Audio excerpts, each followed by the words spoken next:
Boa noite a todos. Por motivos excepcionais e particulares, vocês do 7º período, turma B, estarão assistindo essa aula gravada.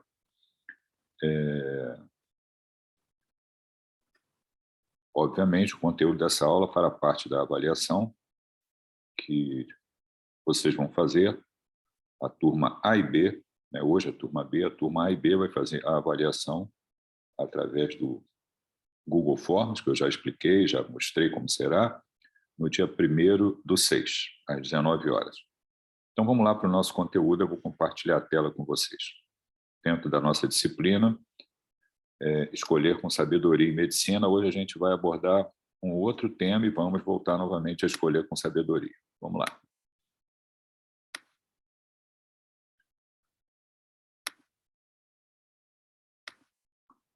Então, temos aqui.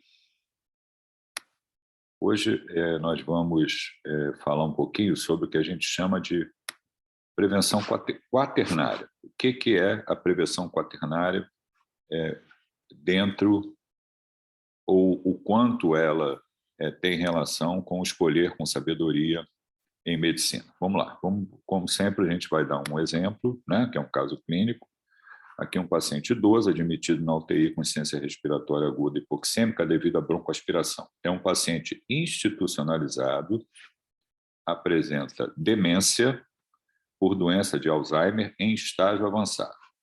Então, é um doente que foi admitido por conta de insuficiência respiratória devido à broncoaspiração e tem esse contexto. É um paciente que vive em uma instituição com cuidados para esse modelo de paciente, devido ao diagnóstico de demência por doença de Alzheimer em estágio avançado. O colega da rotina que admitiu o doente solicitou uma ressonância nuclear magnética de crânio. E a pergunta que é feita é se essa conduta está adequada, né? Perguntas pertinentes que devem ser colocadas ali para que a gente possa avançar na discussão. Então, vamos lá. Um primeiro item, por que a escolha da ressonância nuclear magnética se outro exame poderia me trazer as mesmas informações? Quer dizer, eu posso fazer uma tomografia computadorizada de crânio e obter as informações, é um exame mais rápido, onde eu não tenho tantos problemas para levar o doente ao setor de imagem, rapidamente eu faço a tomografia e obtenho as informações, né? O exame de imagem do sistema nervoso central é necessário nesse caso, né? Ela é necessária, esse exame de imagem é necessário, qual é o impacto que nós teremos com esse tipo de informação, de um diagnóstico que já está feito, né? O paciente, lembro, é um doente institucionalizado, que broncoaspirou e tem o diagnóstico de demência em fase avançada. Alguma informação importante será obtida com o exame, né? O diagnóstico deverá ser modificado? Quer dizer, quando eu faço a tomografia ou a ressonância, né, que o colega escolheu a ressonância, o diagnóstico vai ser modificado? Provavelmente não. Não vamos mudar o nosso diagnóstico. Os resultados do exame terão algum impacto na conduta do paciente? Quer dizer, o que vai ser feito com o paciente será modificado por conta de um exame de imagem do sistema nervoso central? Então, tudo isso são questões que devem ser colocadas antes da gente avançar na discussão do que vem a ser a prevenção quaternária. E qual é o custo desse exame para todo o sistema, né? A gente sempre coloca essa questão do custo, mas vejam que essas outras questões, elas são importantíssimas ali nesse processo decisório. A gente está, digamos assim, discutindo a conduta da rotina da UTI, que pediu uma ressonância nuclear magnética para esse modelo de paciente, se a conduta é adequada ou não, né? O que significa prevenção quaternária, né? Qual é o significado desse tipo de prevenção? Vamos lá. Aqui, de acordo com a Organização Mundial de Saúde, também trabalhos citam várias vezes esses níveis de prevenção em medicina, a gente tem lá prevenção primária, ações feitas para evitar ou remover a causa de um problema de saúde em um indivíduo ou em uma população antes que ele ocorra, né? Então, isso é o que a gente coloca como prevenção primária. A prevenção secundária são ações feitas para detectar um problema de saúde em um estágio inicial, quer dizer, fazer o diagnóstico precoce em um indivíduo ou uma população, desta forma facilitar a cura ou reduzir ou prevenir seu agravamento e efeitos de longo prazo. Na medida em que eu detecto um problema de saúde, né, eu posso intervir, né, tentando modificar a evolução daquela doença, né, tratando precocemente e minimizando problemas futuros, ou fazendo com que a cura possa ser obtida e também minimizando os problemas a longo prazo. A prevenção terciária são ações feitas para reduzir os efeitos crônicos de um problema de saúde em um indivíduo ou em uma população para minimizar os danos consequentes ao problema de saúde agudo ou crônico. Então, são ações em indivíduos ou numa população onde tem lá o número de casos de uma determinada patologia que leva a consequências, né, a efeitos a longo prazo, a presença de lesões de acordo com o tempo de evolução da doença, e são ações tomadas para minimizar. Muitas delas a gente chama nesse contexto aí de reabilitação. Observação: a prevenção primária inclui medidas de promoção à saúde e proteções específicas, incluindo a imunização. Então, está lá na prevenção primária, quer dizer, eu estou prevenindo o aparecimento de doenças, né, para promoção ou evitar ou remover a causa de um problema de saúde. E a prevenção terciária, como eu acabei de comentar, inclui a reabilitação. Então, são os 3 níveis clássicos, né, de prevenção em medicina. Esses conceitos são da Organização Mundial da Saúde. E o que é a prevenção quaternária, né? Aonde entra aí o contexto de prevenção quaternária? Esse contexto de prevenção quaternária ele foi proposto por esse autor, Jamule, né? Numa publicação em 1986. Quer dizer, então, já temos aí várias décadas onde esse autor propôs esse conceito de prevenção quaternária. Em 1999, ou seja, 13 anos depois dele publicar um trabalho e defender a sua tese, o seu conceito, uma organização internacional para cuidados de clínica geral e cuidados de atenção à família, colocou isso, quer dizer, digamos assim, aceitou esse conceito e colocou a definição, né? Incluiu a definição dele como prevenção quaternária, que é essa aqui: ações tomadas para identificar paciente em risco de overmedicalização, quer dizer, excesso de medicalização, quer dizer, o uso excessivo de questões relacionadas à medicina, de testes relacionados à medicina, de intervenções relacionadas à medicina, visando protegê-lo de procedimentos médicos invasivos. Quer dizer, até onde eu posso chegar, né, até onde eu devo fazer procedimentos invasivos. Qual o benefício que eu tenho em relação a isso? E sugerir para esse mesmo paciente intervenções que são eticamente aceitáveis.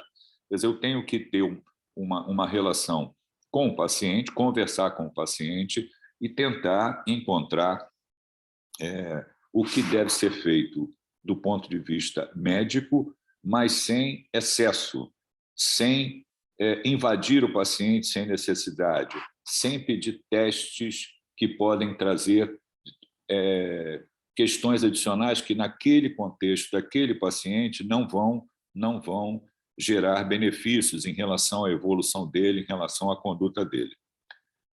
Essa é uma discussão que digamos assim, várias publicações médicas colocam, né, o que é razoável fazer do ponto de vista médico e o que poderia significar o excesso de medicalização. Então, dentro disso é que a gente tem o que a gente chama de prevenção quaternária, que é aquela definição visando proteger o doente do excesso de recursos médicos, que muitas vezes não trazem benefício absolutamente algum. Voltando ao nosso paciente, né, aquelas perguntas que a gente colocou anteriormente, nós poderíamos colocar um X nessa questão, quer dizer, não há absolutamente nenhuma necessidade de fazer um exame de imagem de crânio num doente que se apresenta, ou o diagnóstico já está feito de demência por doença de Parkinson em estágio avançado, que broncoaspirou. Então, não tem sentido isso, né? Eu coloquei como o médico da rotina pediu a ressonância apenas para que a gente pudesse estimular a discussão de o quanto aquela linha ali de bom senso, né, entre o que é aceitável e o que pode ser caracterizado como excesso de medicalização pudesse ser colocado. Exatamente isso que eu estou tentando explicar para vocês. Vamos lá. Uma questão importante, né, dentro dessa discussão é essa aqui, né? A autonomia do médico deve sempre ser preservada. Quer dizer, se um colega resolve pedir um exame, né, ali no atendimento do paciente, essa autonomia deve ser respeitada. Então, o médico tem digamos assim, essa atividade profissional de quando está diante de um paciente, decidir o que deve ser feito e o que não deve ser feito. Isso nunca a gente deve contestar isso. Mas nada impede que, respeitando a ética, né, havendo diálogo com respeito e um diálogo técnico, a conduta adotada possa ser questionada por outros médicos. Então, quando nós, voltando lá ao nosso caso, quando a gente admite um doente na UTI e o colega da rotina pede uma ressonância nuclear magnética para esse modelo de paciente, nada impede que essa conduta possa ser questionada. Olha só, por que você está pedindo esse exame? Que benefício nós teremos? Por que ressonância nuclear magnética? O doente vai mudar alguma coisa em relação à conduta do paciente, a informação trazida por esse exame? Aquilo tudo que a gente já discutiu. Então, as atitudes que nós tomamos em medicina, frente ali ao nosso paciente, esse processo decisório, e isso inclui intervenções terapêuticas, procedimentos, testes diagnósticos, nada impede, né, embora a autonomia seja preservada, nada impede que isso possa ser discutido dentro da ética, de uma maneira técnica, respeitosa, e possa ser e chegar a uma solução igual àquela que o colega decidiu ou diferente. Assim, a medicina avança. Então, dentro do conceito de prevenção quaternária, a gente deve evitar o excesso da medicalização. Aí está incluindo testes desnecessários, intervenções desnecessárias, procedimentos necessários, que podem pôr risco ao paciente, trazer ansiedade, trazer dúvidas em relação à conduta do paciente, coisa que não caberia, com bom senso, à luz da evidência atual, para aquele modelo de paciente. Então, peço a vocês que prestem bastante atenção ali no que eu coloquei na definição de prevenção quaternária. Vamos agora para uma outra discussão, incluindo lá também o conceito de escolher com sabedoria em medicina, o mesmo doente, né, que eu acabei de mostrar a respeito ali, a discussão sobre a ressonância que não deveria ser feita, né? O paciente acabou sendo admitido na UTI, fez um procedimento de traqueostomia após 10 dias para poder ficar uma via aérea segura por um tempo maior, né? Não conseguiu sair da prótese ventilatória, isso é bastante comum no CTI, quando o doente não sai da prótese ventilatória, e está ali, não saiu da ventilação mecânica após 60 dias da UTI, quer dizer, tem 2 meses que o doente está internado, a família pressionando sobre paliação, e o que aconteceu e que talvez pudesse ter sido evitado. Quer dizer, nesse contexto aí, do doente ter internado, ter feito traqueostomia, não saiu da prótese ventilatória e está há 2 meses internado no CTI com esse diagnóstico.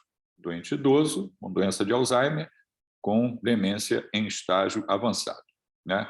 A gente vai lá para escolher com sabedoria em medicina, a gente tem evidências científicas, os riscos impostos, os custos colocados, deve haver uma lógica e decisões centradas no paciente em qualquer teste ou procedimento proposto. Já mostramos esses slides várias vezes aí durante as nossas aulas, né?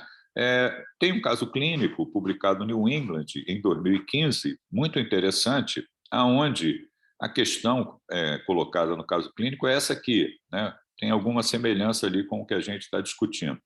paciente de 89 anos, masculino, residente em casa geriátrica, com história de doença de Alzheimer há 10 anos, apresenta temperatura elevada, tosse, frequência respiratória de 28 respirações por minuto. O enfermeiro relata que nos últimos 6 meses ele tosse no café da manhã e tem dificuldade para engolir. Esses doentes têm um risco alto de fazer broncoaspiração e pneumonia aspirativa, né, por causa lá da dificuldade de deglutição.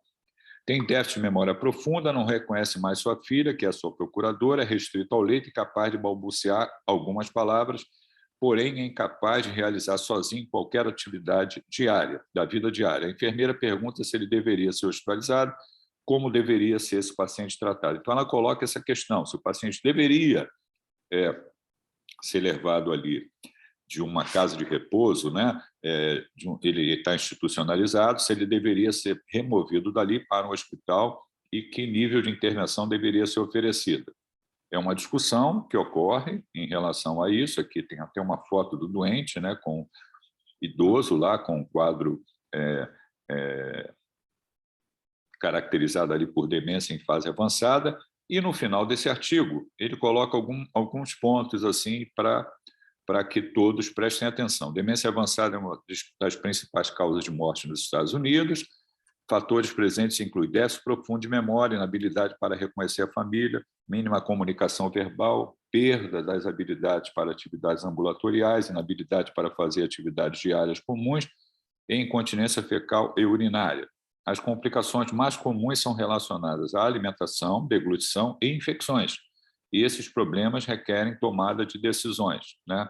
Planejamento antecipado é o primordial no atendimento. Decisões sobre o tratamento devem ser guiadas pelos objetivos dos cuidados. Mais de 90% dos profissionais envolvidos dizem que o conforto do paciente é o objetivo primário nesse modelo de paciente, idoso com demência avançada. Estudos observacionais mostram vários benefícios do que se chama hospice care. Hospice care, o que é isso? Cuidados paliativos em ambiente apropriado. São instituições que recebem esse modelo de paciente e cuidam, oferecendo cuidados paliativos para que o doente possa ter uma vida ali no seu final de vida com conforto e dignidade. Para os pacientes com demência avançada, deve ser oferecido cuidados paliativos e esse tipo de hospice care, se tal recurso estiver disponível. Aqui, uma frase aí dentro de artigos sobre escolha com sabedoria em medicina, nós recomendamos aos clínicos que cuidadosamente considerem antecipar os benefícios dos testes e os tratamentos propostos antes de fazê-lo, levando em consideração esses itens: risco, evidência, custo, frequência e controle. Cada um deles tem lá uma explicação. As recomendações devem ter como objetivo reduzir o risco potencial para os pacientes, as recomendações devem ser baseadas em evidência, as recomendações devem ter como objetivo de diminuir os custos dos cuidados de saúde. Já falamos sobre isso durante todas as nossas aulas, né, a respeito do que significa escolher com sabedoria em medicina, está incluído ali o custo.